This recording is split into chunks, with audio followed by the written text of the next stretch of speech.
Good morning, respected professors and fellow researchers. My name is Youchun Luo from Tsinghua University, China. It's my great honor to present my research, iteration steps of the 3x+1 problem in Istanbul. The 3x+1 problem, also widely known as the Collatz Conjecture, is one of the most famous unsolved number theory puzzles. It is easy to state, but extraordinarily hard to prove. Today, I will walk you through three core parts of my work.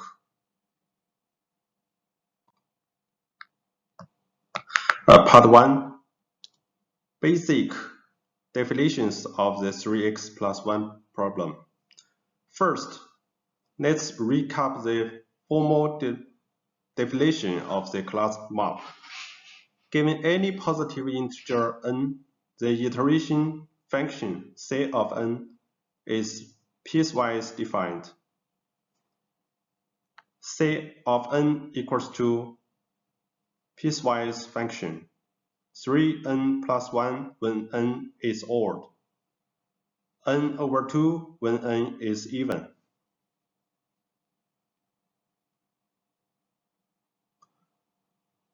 The Collatz conjecture claims that no matter which positive integer we start with, repeatedly applying this map will always reach the number 1 without exception. To quantify the iteration trajectory, we introduce three fundamental counting functions. First, d of n, total number of iteration steps from n to 1. O of n, counts of odd iteration steps. E of n, count of even iteration steps. These three quantities satisfy a trivial identity, that is, d equals to O plus E. To make this concrete, let's use the classic example, n equal to 7. If we compute its full trajectory, we find d of 7 equals 16, O of 7 equals 5, and E of 7 equals 11.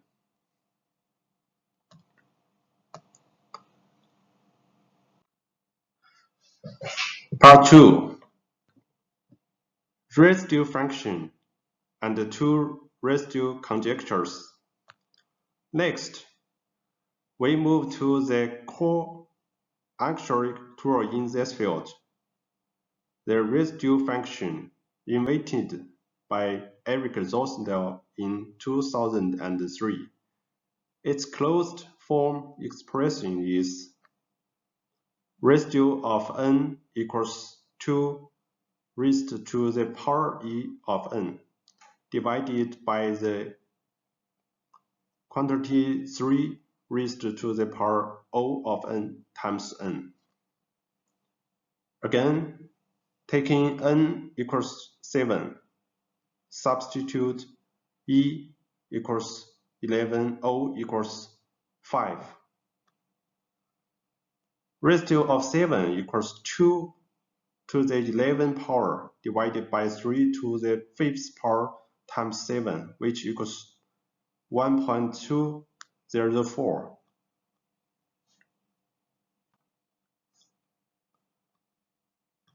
There are two key known results about raise of n. First, Andre and co-authors proved the universal low bound. Residue of n is greater than or equal to 1 for every positive integer n.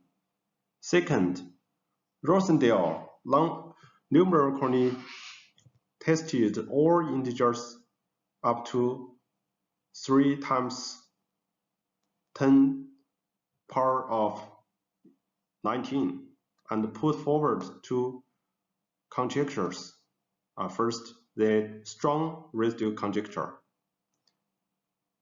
That is, residue of n is less than or equals to residue of line 100 and line 3, which equals 1.25314, and so on. Second, the original weak residue conjecture. There exists some absolute constant C such that residue of n is less than or equals to constant C. Our revised weak residue conjecture, that is, residue of n is strictly less than 2.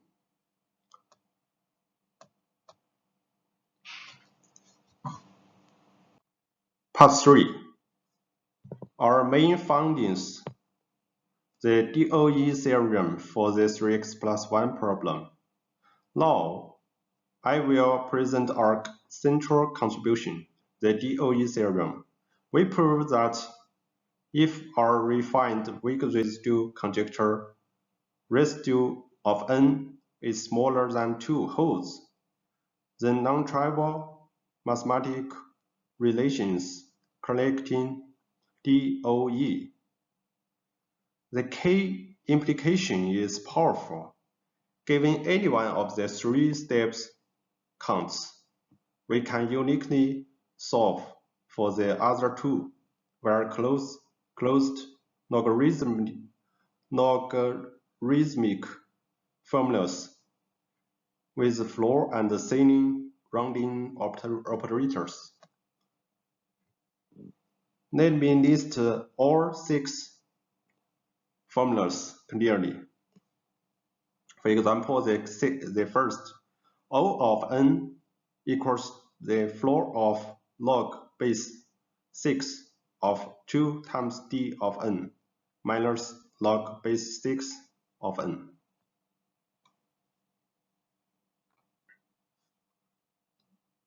We give the proof of formula 4. First, 1 is less than or equals to raised of n, which is strictly less than 2. Take log base 2 over the entire inequality. The inequality signs remain unchanged. 0 is less than or equals to log base 2 of raised of n, strictly less than 1. Substitute the definition of residue into the logarithm,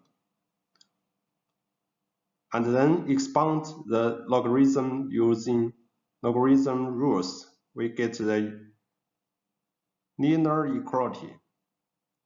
0 less than or equals to e of n minus log base 2 of 3 times O of n minus log base 2 of n, strictly less than 1.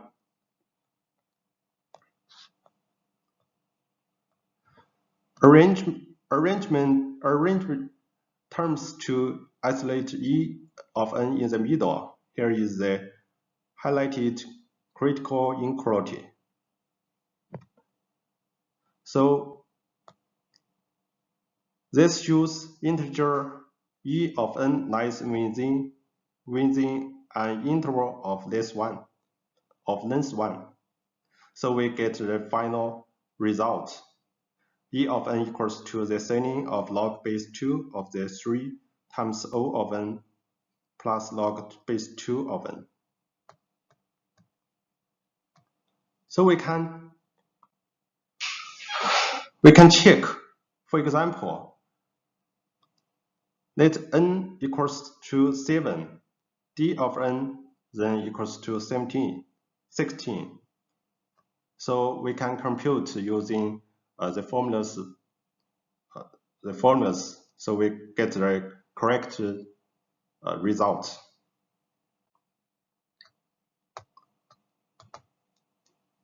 Our framework is not limited to the space.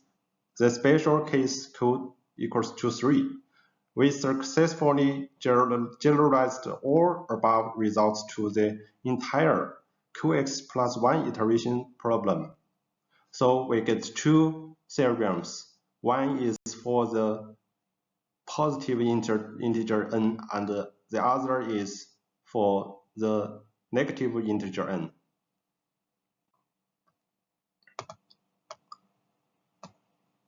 The paper with identical title, Iteration Steps of 3x+1 Problem, has been accepted by the Fibonacci Conference and is scheduled for online publication shortly. Here is my emails. If you have any questions about the residual conjecture, the DOE theorem, or the qx+1 generation, please feel free to reach out to me via emails. Thank you all very much for your attention. I'm happy to take any questions now.